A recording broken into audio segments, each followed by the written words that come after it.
Bienvenidos al podcast de Dynamic Devs, un espacio para hablar de tecnología, innovación y software.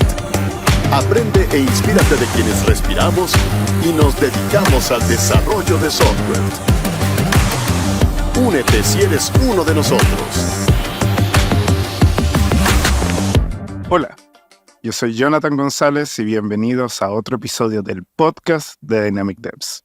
Hoy vamos a tocar un tema donde la experiencia no únicamente va hacia los usuarios, o podemos pensar también que los desarrolladores son una especie de usuarios. Las empresas se han dado cuenta de la prioridad que es poder hacer y unificar las experiencias del uso de muchas herramientas y plataformas a los usuarios. Tenía un buen amigo que decía, desarrollar software es difícil, pero más difícil es coordinar a mucha gente para hacer ese software, ¿no? Cuando las soluciones son grandes o con muchos desafíos, pues empieza mucha gente a colaborar y es ahí donde están realmente lo complicado, ¿no? Coordinarse. Para eso, las herramientas en donde uno se apalanca son fundamentales. Tengo acá una persona que he tenido en vidas pasadas, he convertido experiencias laborales, también un amigo mío. Tengo acá a alguien que ha pasado de roles desde desarrollo, una persona sumamente técnica, uno de los mejores técnicos que he conocido, en arquitectura, en gerencia, también, bueno, en su desafío actual, que es el tema principal de plataformas de internas de desarrollo. Tengo acá a Felipe Rojas. ¿Cómo estás, Felipe? Hola, Johncito, ¿cómo estáis? Muy bien, bienvenido. Vale. Desde hace muchos años quería tenerte acá, ¿eh? No, yo soy súper bien. Me encanta, súper entretenido. El tema y todo, así que... Bien. Bueno, acá vamos a hablar y vamos a desmitificar algunos conceptos. Vamos a conversar un poco de eso, los IDPs, Internal Development Platform, las plataformas como servicio a los desarrolladores, cómo funciona desarrollar para los desarrolladores, ¿no? Y también cómo cambia esa forma de pensar, ¿no? Antes de entrar al tema, por favor, cuéntanos un poco brevemente de ti, de tu trayectoria y, bueno, y de tu última experiencia, de las cosas que estás haciendo relacionadas al tema. Sí, claro. Bueno, como mencionaste tú, siempre he estado trabajando en el lado técnico, en el lado de la industria del software, desarrollo de software. Partí desarrollando software para colegios. Posteriormente empecé a trabajar en software para el gobierno, o sea, para el Estado, la verdad. Tuve la oportunidad de trabajar en diferentes industrias, aeronáutica, retail, banca. Y como mencionaste tú, partí desarrollando, luego me moví al área de arquitectura, luego volví al desarrollo de software y hoy en día, hace ya un año y medio, estoy trabajando en el área de plataformas corporativas en Falabella, tecnología, y llegué a hacerme cargo de lo que es API Management, y ahí ahí yo creo que podría decir que empecé nuevamente a desarrollar harto, ya porque parte de lo que me tocaba hacer era mantener herramientas que utilizaban los desarrolladores, ¿cachai? Entonces, la idea de toda esta plataforma era tratar de ser un poco agnóstico al gateway, pero finalmente fue evolucionando esto a que se planteó la necesidad de que fuera mucho más que la administración del gateway, y ahí fue donde empezamos a conversar el tema de lo que es la experiencia del desarrollador, y finalmente se planteó ese desafío, se planteó ese proyecto de cómo nosotros empezamos a abordar el tema de la experiencia del desarrollador. ¿Sí? Desde ese punto de vista de, como decías tú, el desarrollo como cliente, todos los desafíos que un desarrollador tiene que enfrentarse para poder llevar ese código que tenéis corriendo en local y que hace lo que el negocio necesita, echarlo a andar en producción de repente no es tan fácil, sobre todo si es que hay mucha normativa que hay que seguir, si es que hay mucho reglamento, si es que hay plataformas preestablecidas que tú tienes que utilizar, ¿cierto? O sea, tú puedes venir desde el mundo, hoy en día, tú puedes venir desde el mundo del desarrollo independiente, ¿cierto? Y el desarrollo independiente tiene como un stack habitual, ¿cierto? O sea, tú puedes encontrar documentación de todas estas plataformas que yo lo llamo como los stacks modernos, por decirlo de alguna forma, porque yo vengo de stacks bien antiguitos. Y nada, o sea, tú te encontrás que fuera de lo que son las grandes empresas, la experiencia de los desarrolladores para hacer software es súper rica. Tú te encuentras con que el desarrollador puede seguir las guías que los mismos vendors ponen en sus páginas públicas, y en un par de semanas tú puedes adquirir todo el conocimiento como para poder empezar a hacer tus desarrollos de forma profesional e independiente. ¿Cachai? Entonces, ¿qué es lo que ocurre cuál es la diferencia de ese desarrollo como más independiente versus cuando llegáis a una empresa que tiene miles de desarrolladores y por ende tiene miles y miles de líneas de código por procesar? Es que viene con una cultura ya desde antes. O sea, tenéis la cultura legada de los lenguajes empresariales. Yo digo son lenguajes empresariales, pero es básicamente un Java Enterprise, muy poco Net. La verdad es que no me ha tocado mucho Net, pero sí, por ejemplo, lo conversamos hace unos días nosotros atrás, y es que las empresas grandes ya se abrieron al open source. O sea, ya no solamente tú ves que en las empresas están 100% con Red Hat, 100% con Oracle, 100% con las Big Techs, sino que ves que están adoptando, y sobre todo los equipos que están desarrollando los productos, empiezan a adoptar plataformas que son open source, y bajo siempre la esperanza de poder llegar lo más rápido y lo mejor posible a entregar los productos que tienen a cargo. ¿Cachai? Entonces, eso finalmente decanta en que todas las empresas grandes tienen una parte como corporativa, donde se intenta por lo menos aunar esfuerzo en uso de plataforma, en poder tener ciertas estructuras de costo a escala, por la gran escala que existe en cuanto a desarrollo y deployment de soluciones. Y te das cuenta que finalmente, dada la explosión del cloud, cada equipo empieza a desarrollar sus soluciones de acuerdo a la información que se tiene disponible. De repente los estándares salen después de la adopción de las plataformas. Entonces, digamos que la complejidad de ir detrás de la ola de desarrollo, detrás de la necesidad, tiene sus complejidades. ¿Cachai? Así que eso más o menos. Claro, me gusta mucho cuando hablas del desafío, ¿no? Que entran miles de desarrolladores que tienen estas empresas y buscar estándares y buscar también no solo, sino entregarles a ellos herramientas rápidas para su desarrollo y también colateralmente evitar la replicación de construcciones de librerías, alteraciones en estándares o simplemente esa heterogeneidad que puede haber entre código y código.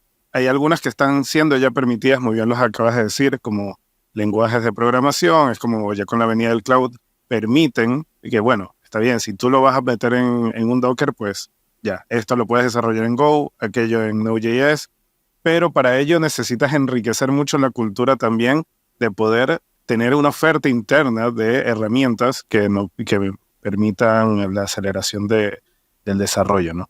Quisiera que me ayudaras a definir, según tu experiencia y lo que has vivido, y incluso tus tareas del día a día, definir lo que es el Developer Experience, ¿no? ¿Cómo lo defines tú? Yo, como te comentaba, hace no tanto tiempo empecé a tomar este desafío, y básicamente una de las cosas que nosotros hicimos fue empezar a comunicarnos con los equipos de desarrollo. O sea, lo primero fue ir a entender qué problemáticas existían, incluso antes de entender qué es lo que era el Developer Experience, era entender el proceso del desarrollo. Entonces, ¿qué es lo que para mí finalmente significa el Developer Experience? Es todo lo que podemos nosotros entregar para que las cargas cognitivas de adoptar ciertas prácticas sean lo menos posible transmitidas o delegadas a los equipos de desarrollo. O sea, por ejemplo, si yo como empresa quiero hacer que todas las APIs estén bajo cierta normativa, etcétera, no basta con que tú lo publiques como un estándar. Tú tienes que hacer que la experiencia de desarrollo para adoptar esas prácticas sea lo más simple posible, y que no sea necesario que el desarrollador tenga que estudiar un mes para poder entender qué es lo que hay que hacer. ¿Cachai? Entonces, yo creo que el tema de qué es la experiencia del desarrollador es eso. Es cómo nosotros hacemos que las cargas cognitivas de adoptar prácticas, que son las que desea la compañía finalmente, sean como poco relevantes en el día a día del desarrollador, ¿cachai? Y que tú, como desarrollador, puedas fácilmente entregar tu producto. Muy bien. Aquí me gustaría que fueras así altamente técnico para entendernos mucho más en cómo, imagínate que yo entro a trabajar mañana como un desarrollador y me da mi computadora, abro la pantalla, inicio sesión, abro el IDE de mi preferencia precisamente para permitir esa libertad de lo que pueda, cómo vaya yo a codificar. ¿Cómo podrías resumirme mis primeras 2 semanas? Bueno, siempre va a depender de a qué equipo esté entrando, ¿cierto? Porque sí o sí, los equipos de forma local tienen sus propios ritos de iniciación, por decirlo de alguna forma, hacia los desarrolladores. Pero en cuanto, si ya nos situamos en ese aspecto de que tú como desarrollador levantaste tu IDE, es básicamente entender o hacer que las primeras piezas de software que tú empiezas a desarrollar ya estén cumpliendo con las normativas que se están exigiendo hacia otros lugares. Entonces, por ejemplo, el tema del Developer Experience no solamente está asociado al usuario principal, que es el desarrollador, sino que también está asociado a la productividad que tiene el desarrollador, ¿ya? Entonces, ¿qué es lo que tú tratas de buscar cuando se siente por primera vez en su IDE de preferencia? Es que encuentre los comandos necesarios para poder iniciar su proyecto. Ya, o sea, que sea con los menos pasos posibles y por lo mismo también que sea con las menos plataformas posibles, ¿ya? El tiempo de lag que uno tiene entre pasarse del Jira al Confluence y de ahí volver al Swagger y después pasarte al otra y tu IDE todavía no lo tocas. Eso es lo que hay que tratar como de eliminar. ¿Cachai? O sea, el ir paseándote por tantas plataformas cuando tú podrías tener todo centralizado. Y entonces, finalmente, ya estando en el IDE, es qué herramientas tengo disponibles para yo poder comenzar con un repositorio y ejecutando ya algún comando que me permita meter las manos y hacer código. Qué bien. Y supongamos que ya semana 1, ¿no? Donde yo ya me adecué un poco, entendí, me hicieron el onboarding, estuve en los rituales, ya en la segunda semana ya me asignan una tarea. Cuéntame cómo en Dev Experience, por lo menos ya cuando empezamos a hacer mi primer commit, qué cosas hay que pensar un poco más ya cuando estoy haciendo un commit de un código. Ya en las prácticas, bueno, de DevOps y las stages que hay, pero cómo tu área estudia eso, ¿no? O para también que haya la menor fricción posible. Sí, o sea, mira, en el caso de lo que particularmente tengo yo, es como la unificación de esos procesos, o sea, la unificación de esos procedimientos más que procesos. ¿Por qué? Porque hoy en día, por ejemplo, en una empresa donde hay tantos desarrolladores y a su vez hay tantos equipos, y a su vez hay tantas experiencias distintas, cada equipo, por ejemplo, tiene su propia forma de ejecutar pipelines o tener sus propios flujos de integración de tu código hacia el repositorio, tus propios flows. Entonces, ¿de qué se trata finalmente cuando una empresa que tiene tanto jungla, digamos, de sabor y de forma de hacer las cosas? Es tratar de unificar todo eso. Entonces, ¿cómo lo hacemos nosotros? Es básicamente analizando el proceso de desarrollo e ir enfocándonos en tareas que realmente podemos abordar.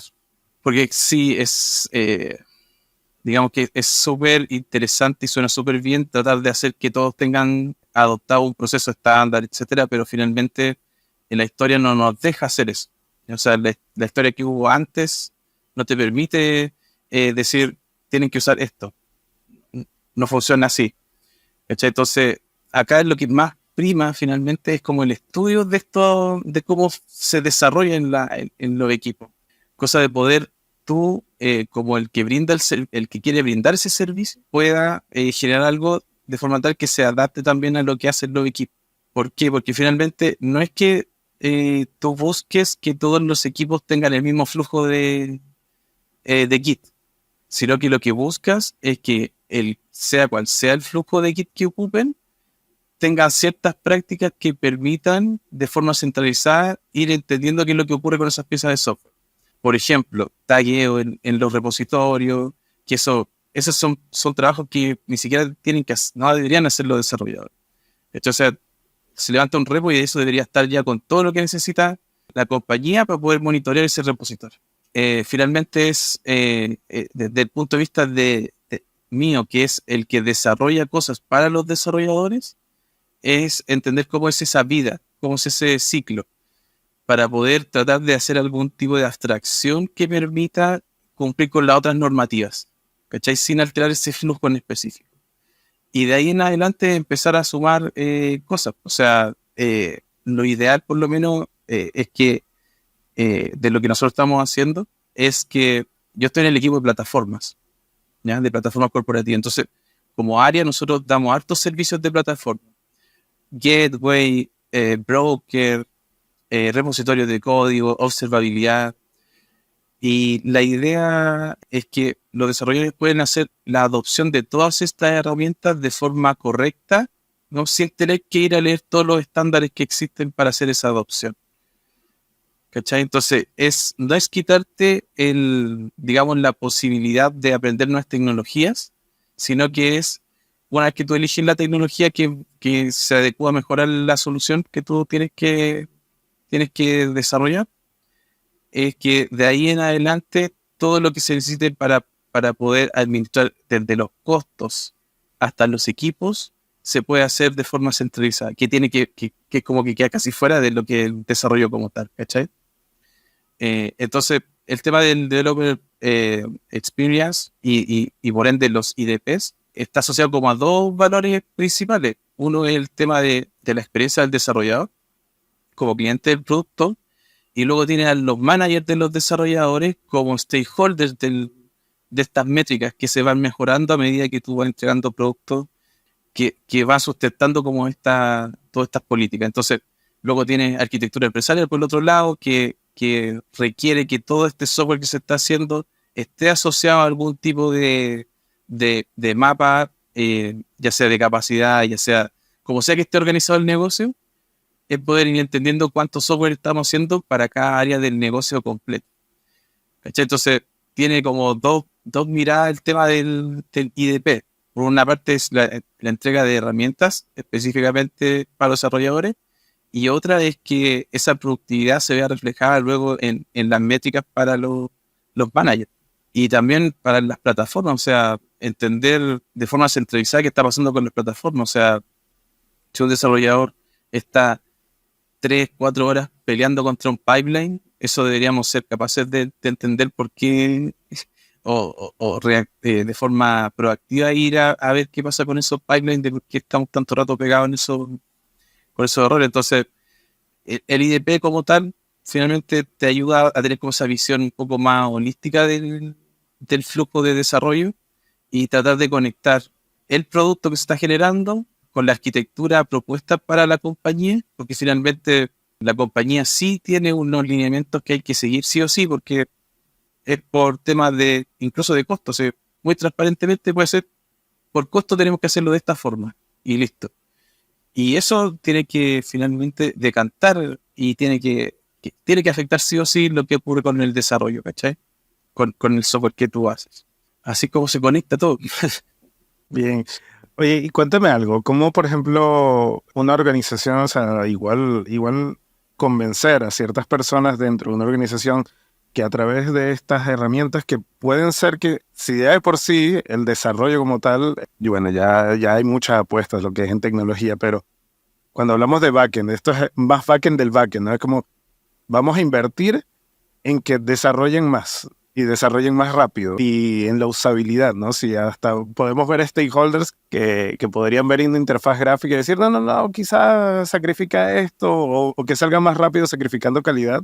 Y esto pareciera todo lo contrario, ¿no? Como que invertir más en la calidad del software final, ¿no? Porque esto se traduce también en calidad, en productividad sin sacrificar calidad también, ¿no? De eso estamos hablando. Tengo dos preguntas acá. ¿Cómo una organización llega a hacer nacer un área como la tuya? Y la segunda es, ¿cómo es el primer equipo que se contagia de esto? A veces un poco como, a veces como esos puntos, o sea, pero finalmente yo creo que lo que no podemos hacer es como enamorarnos de la tecnología. Eso es lo primero, porque al final lo que impulsa a que, no sé, porque ChatGPT saque otra versión nueva de un modelo, es finalmente la necesidad que están tratando de cubrir. Entonces, finalmente todo el desarrollo tecnológico está 100% apalancado por una necesidad de negocio. Sí o sí, eso es así. Entonces, ¿cómo es que una empresa decide empezar o por qué una empresa decide empezar a invertir tiempo en mejor calidad, mejor productividad incluso? Básicamente yo creo que también está asociado al ciclo económico en el que estamos también. O sea, hubo un tiempo en el que era mucho más factible invertir y gastar, porque se tenía la posibilidad económica de abrir por todos lados, Franco, y desarrollarse. En cambio, tú cuando empiezas a hacer como este tipo de controles porque quieres que esos gastos empiecen a bajar también. O sea, tú empiezas a decir, mira, todo este grupo de software, todo este conjunto de aplicación y todo están bajo los mismos lenguajes. Ok, empezamos a estandarizar para que empiece a bajar el costo de mantención, empiece a bajar el costo de operación también. Entonces, hoy en día los pilares de gasto son eficiencia y estabilidad. ¿Cachai? Entonces, cada peso que se pueda gastar en alguno de esos ítems es como bien invertido, por decirlo de alguna forma. ¿Cachai? Entonces, cuando tú después entras en un ciclo de desarrollo un ciclo económico que te permite innovar, porque tiene los recursos para poder aguantar un gasto adicional, entonces que se abre un poco las puertas de empezar a hacer más cosas distintas que no están estandarizadas todavía. Finalmente, el invertir en estas plataformas de desarrollador interno, esta plataforma interna de desarrollador, perdón, finalmente también obedece a una política económica. Es súper importante el tema de que cuando tú desarrolles sea fácil adoptar reglas, ¿cierto? Y que tu desarrollo sea con calidad, y que la experiencia que ya han tenido todos los equipos haciendo cosas se pueda eventualmente permear al resto de los equipos, las mejores prácticas que van haciendo los equipos. Porque esa es una cosa importante de tener un equipo centralizado, por decirlo de alguna forma, que empiece a ver qué es lo que están haciendo los equipos, que es poder ver qué prácticas han estado ejecutando los equipos y tratar de tener como una propuesta mejor incluso de que tiene actualmente. O sea, se está desafiando con el modelo incluso existente, con las prácticas de los mismos equipos. Pero finalmente todo también empieza a obedecer a un tema comercial también. ¿Cachai? Porque Qué buen punto tocas ahí, Felipe. sí, o sea, es que está todo relacionado a eso. ¿Cachai? Y eso no lo puedes vincular con varias cosas, ¿no? Con lo que ha pasado macroeconómicamente los últimos 3 años, ¿no? De que hablamos de la borrachera financiera, correcto, ¿no? Que todo el mundo lo que habla, ¿no?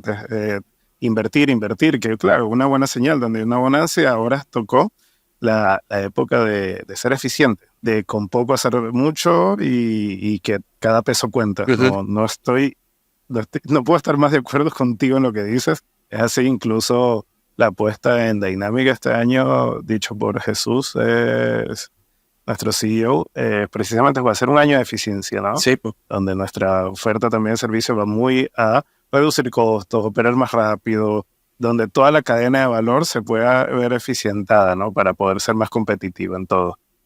No, me encantó tu participación. La segunda pregunta, y que es la que también quiero y espero con muchas ganas que me responda, es ¿cómo empieza ese equipo a ser una vez que ya convenciste a la organización de hacerlo? Por acá es el camino. Ya tengo estos developer experience que deben ser, me imagino yo, un perfil raro, porque tienen que tener un poco, ¿no? Teniendo las características de los desarrolladores, pero también esta forma de ver más allá en la experiencia de usuario. E incluso antes se veía como una guerra, ¿no? Los desarrolladores no ven tanto la experiencia, entonces entra el rol del UX UI y un poco de eso. ¿Cómo es ese equipo uno que empieza, que toman y van a decir, miren, estamos haciendo algo que le va a hacer mejor la vida más rápida a ustedes en su trabajo? Claro, o sea, mira, por lo menos acá la experiencia que nosotros tuvimos es que este equipo en el que estoy yo no es el primero, ¿cachai? No es el primero que está tratando de hacer esto en la empresa.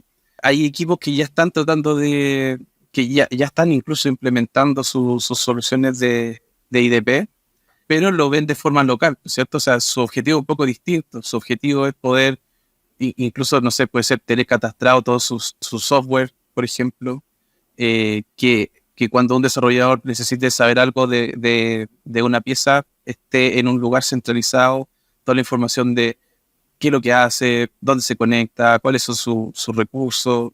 Este equipo en el que estoy yo ahora es un equipo bien, bien pequeño, y el background que tenemos son básicamente equipos DevOps que venía desde antes, es decir, vienen desde el sysadmin, DevOps, y ahora estamos, los que no son tan de desarrolladores, están haciendo crecer ese aspecto, ese skill, pero sin duda una de las cosas que más a nosotros nos ha pegado como equipo, o lo más que hemos tenido que hacer como equipo, es que todos estamos desarrollando. O sea, yo soy como el PO de esto, ¿ya? Con los chiquillos bromeamos y yo digo que soy como el PO full stack, por ejemplo. ¿Cachai? Porque estoy ahí, pues, también estoy yo desarrollando gran parte, o sea, no gran parte, pero una parte de lo que nosotros entregamos. Entonces, cuando nosotros hacemos el release de algo, eso va con código de todos los que trabajamos en el equipo. Entonces, yo creo, y eso es una de las cosas que yo igual he conversado harto con Pablo, que es como el gerente del área de arquitectura y developer experience, es que creo que sería como un poco ético, por decirlo de alguna forma, incluso tratar de ir a venderle algo a los desarrolladores que yo mismo no haya desarrollado. ¿Cachai? O sea, son cosas que nosotros formamos un propio equipo de desarrollo. ¿Cachai? O sea, pasamos de un equipo que operaba una plataforma y desarrollaba ciertas cosas a ser un equipo que desarrollaba todo el día. Estamos todo el día desarrollando, todo el día escribiendo código, todo el día luchando con las mismas cosas que luchan los desarrolladores de la compañía. Te digo, o sea, nosotros hicimos una encuesta de desarrollo. Y ahí no sé si mirar, escuchar, pero hay desde otro lado, desde el lado de Marketplace, ellos habían comenzado ya con el tema del Developer Experience. Tuvimos una conversación y la encuesta que ellos hicieron la usamos como base para lo que nosotros también queríamos hacer, que era entender qué es lo que estaba pasando como a nivel de los equipos en cuanto a todo el ciclo de vida completo del desarrollo. O sea, desde el repositorio hasta la operación. Y varias preguntas, o sea, todos diferentes tipos de opinión y todo, pero por ejemplo, había cosas muy marcadas, ¿bien? Por ejemplo, el tema de pipelines. Eso a mí es lo que más me llama la atención de todas las cosas que salieron, pipelines. Porque, por ejemplo, una cosa que era muy obvia era el tema de que no encuentro quién es el dueño a lo que estoy conectado. ¿Cachai? O sea, yo uso esto, pero no sé quién lo administra. ¿Cachai? Eso se puede resolver con catálogos enriquecidos, ¿cierto? Y se puede abordar. Pero, por ejemplo, una de las cosas que a nosotros a mí por lo menos me llamó mucho la atención era el tema de los pipelines, que decían que eran demasiado lentos. ¿Cachai? Y bueno, tú sabes que un pipeline puede ser lento por diferentes motivos, ¿cierto? O sea, la ejecución del pipeline puede estar pegada porque está esperando que haya un runner disponible. Punto uno. Puede ser muy técnico. Aunque si ves un npm install, ya tú sabes por dónde claro. ir. Exactamente. Seguramente ya sabes por dónde ir. Exactamente. Y entonces, tiene como ese alto porcentaje de desarrolladores que dicen que los pipelines son súper lentos, y finalmente tú ves que todas esas tareas que tú ves que pudieran generar lentitud están cubiertas. O sea, el pipeline ya no puede correr más rápido, ¿ya? Pero ¿qué finalmente es lo que realmente está ahí detrás de esa sensación de que el pipeline es lento? Es que es el flujo de integración continua es el lento. ¿Ya? Es decir, tú haces tu merge, ¿cierto?, hacia el ambiente y haces la integración, y si pasa el pipeline, tú te encuentras con que tu software necesita algunos ajustes pequeños. Una línea por acá, y hay que ponerle un if, por acá hay que agregar un log porque saltó un error y no queda muy bien traseado qué es. Entonces, por dos líneas de código, tú tienes que volver a hacer esta integración que se tardó media hora. ¿Cachai? Entonces, esa iteración contra el pipeline es lo que realmente te quita mucho tiempo. Porque si tú tienes, por ejemplo, un pipeline que está haciendo diferentes stages, el de seguridad, para que vamos a decir cuánto se demora un stage de seguridad, ¿cierto? Luego tiene el build, compila todo, y ya cuando termina todo eso, alguien tiene que ponerle a probar. Y si esa persona no está ahí esperando, se te puede pasar en 3 horas y te acuerdas que tenías que ir a ponerle a probar al stage para que haga el deploy, por ejemplo. Y toda esa vuelta finalmente te quita tiempo. O sea, el estar en la herramienta, estar en tu código, te cambia al GitLab o al GitHub, lo que sea, vuelve a tu vida esperando a que el pipeline pase, te escribieron por un tema porque eso es típico. O sea, no hay desarrollador que no lo llamen porque hay algo que no esté funcionando, ¿cierto? Si no te llaman porque hay algo que no esté No funcionando, funciona. te tienes que preocupar. Y entonces, ahí está esa iteración, pues es el engorroso, porque tú pierdes tiempo moviéndote de un lado para otro y de repente ya ni siquiera te acordás qué es lo que iba en ese merge que pediste, en el merge request. Entonces, esas como cargas son las que son, yo incluso creo que eso es como muy difícil de abordar, pero la idea de, por ejemplo, el Internal Developer Platform es que tú puedas tener este lugar donde los desarrolladores confíen de que le vamos a ir avisando las cosas que vayan pasando en la plataforma. ¿Cachai? O sea, teniendo una bandeja de entrada única donde te está mostrando contextualizado tus piezas de software, en la que tú estás, tiene alguna relación, que te muestre los pipelines, que te muestre qué es lo que está pasando en Jira, con los hechos que está generando, qué pasa con tu equipo, qué pasa con tu infraestructura, qué pasa con los costos de tu solución. ¿Cachai? Entonces, todo eso para mí es la experiencia del desarrollador como final. O sea, que tú como desarrollador tengas la visión completa de lo que tú estás entregando y poder gastar el menos tiempo posible en pasarte de una herramienta a otra. ¿Cachai? Porque ese es mucha pérdida de tiempo y el retomar algo que tú dejaste hace una hora atrás, de repente te tarda media hora solamente en volver a leer lo que estabas escribiendo en el código, porque requiere harto esfuerzo ese como jet lag que te da cuando dejáis el código un rato ahí por el lado. Oye, gracias por compartir lo que han sido, bueno, los desafíos que has visto también y las lecciones que han aprendido también de cómo, ¿no? Me gusta mucho donde hablas, ¿no? Del ciclo, de la integración continua, que es lo lento, ¿no? Y empiezas a cada uno de los stages y me vi, ¿no? En ese papel de desarrollador y como que me haces ver que, realmente no es el pipeline, ¿no? Es el proceso y cómo afinan todo ello.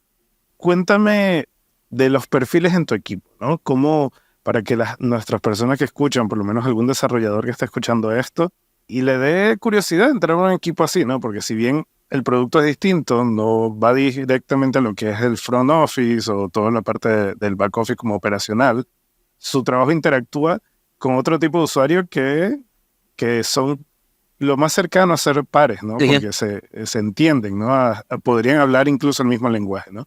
Pero ¿cómo yo podría entrar a un equipo de Experience o ADP? ¿Qué características, además de saber mucho de código y de saber de tecnología y que me apasiona el tema, qué otras consideraciones debería tener y dónde debería empezar a estudiar o interesarme en el tema para entrar a un equipo de esas características? La verdad es que no es que necesites un skill especial, pero sí como mencionaste tú, tienes que tener cercanía con los desarrolladores. O sea, tienes que sí o sí ponerte en los zapatos. O sea, igual en el equipo nosotros estamos en los zapatos de desarrolladores porque nosotros desarrollamos también. ¿Cachai? Entonces, las mismas herramientas que nosotros estamos tratando de entregar a los equipos son las que nosotros mismos como equipo de desarrollo vemos que nos hace falta para poder hacer la adopción de cierto estándar. Entonces, ¿cómo está compuesto el equipo? Básicamente, como te comentaba, hay un alto background de DevOps en el equipo. O sea, ahora somos poquitos y estamos buscando a alguien, de hecho, pero estoy yo, que básicamente estoy como PO, como que decido más o menos hacia dónde nos vamos a ir moviendo. tenemos un desarrollador backend que lo estoy presionando un poquito para que se mueva hacia el full stack. Y tengo otra persona más que también está por el lado de DevOps, que por ese lado venían, y se está metiendo ahora el tema más backend, no sé, desarrollar más backend. Y yo que, como decía, PO y en mi caso yo manejo tanto front como backend. Así que me gusta todo React. Y justo lo que tenemos acá está con React. Así que me favoreció. Me favoreció esa parte. Nada, yo la verdad que nos ha gustado bastante la charla que has traído hoy con nosotros acá en el podcast de Dynamic Devs. Es un tema que está sonando mucho, ¿no? Me gustó mucho la participación donde dijiste del estado económico, ¿no? Que permite que estas cosas se den, porque estamos ya apostando a hacer las cosas de forma correcta, con eficiencia, y eso es un mensaje muy potente, la verdad, Felipe. Nosotros tenemos la costumbre de que cada episodio del podcast, más allá de aprovechar el conocimiento técnico, o sea, experiencia que tiene la persona, también saber un poco de su vida un poco más personal, qué te gusta hacer fuera del trabajo, qué hobbies tienes, si te gustaría recomendar algún libro, alguna película. Cuéntame un poco. ¿Qué hace Felipe cuando no está trabajando? Mira, la verdad es que hago dos cosas básicamente cuando no estoy trabajando. Trabajo más y estoy con mis hijos. Esas son como mis dos salidas del trabajo, es desarrollar cosas que también a mí me gusta desarrollar. Igual tengo como un pequeño emprendimiento de desarrollo, entonces yo mismo trabajo como arquitecto desarrollador en QA y todo al mismo tiempo como en los productos que yo mismo desarrollo, y estoy con mis hijos, ya, porque tengo dos niñitos, uno de 2 años y otro de 6 meses. Entonces, de hecho, el Bastián me está esperando allá abajo. Si es que no se ha escuchado un grito por ahí que me esté llamando, eso es lo que hago. Y bueno, de repente, si tengo algún tiempo, juego alguna que otra cosa. Dado que no tengo tanto tiempo para jugar, me compré la Nintendo Switch. Así que de repente, una peleita en el Smash Bros. O una carrerita en el Mario Kart, soy feliz con eso. Yo quiero jugar los Zelda. No, que parece que tiene el tiempo. Sí, muchos, sí, hablan de 60 horas. Sí. No lo sé. Los juegos que elijo yo son los que podéis jugar 5 minutitos y dejarlo ahí y podéis seguir tu vida. Bien. Bueno, Felipe, la verdad que ha sido grato tenerte acá a abrir la conversación de Development Experience. Es algo que vamos a estar tocando también en varios episodios del podcast, a hablar mucho de plataformas, de eficiencia, de DevOps, como son parte de nuestros pilares. Agradecerte por aceptar la invitación después de tanto tiempo. No tienes idea cuánto me llena el hecho que estemos aquí juntos conversando. Aparte, nos conocimos un hito importante, por lo menos particularmente de la vida, también de un cambio de rol, y vimos cosas interesantes, transformacionales y muchas apuestas que estaban en el foco sobre nosotros. ¿O salíamos bien o no salíamos? Sí, bro. Entonces... Sí. Lo pasé bien yo. Bien. Sí, yo también. A veces sí extraño esos días. Sí. Así que, bien. Bueno, muchas gracias por escuchar el podcast de Dynamic Devs. Si quieren, pueden seguirnos en las redes sociales en LinkedIn, Facebook e Instagram como Dynamic Devs y en Twitter como DevsInfo, y nos vemos en otro episodio del podcast de Dynamic Devs. Chao, Felipe. Chao. Saludos a mi señora. Gracias por sumarte al podcast de Dynamic Devs. Síguenos en Instagram, LinkedIn, Facebook, Twitch, YouTube como Dynamic Devs y en Twitter como DevsInfo.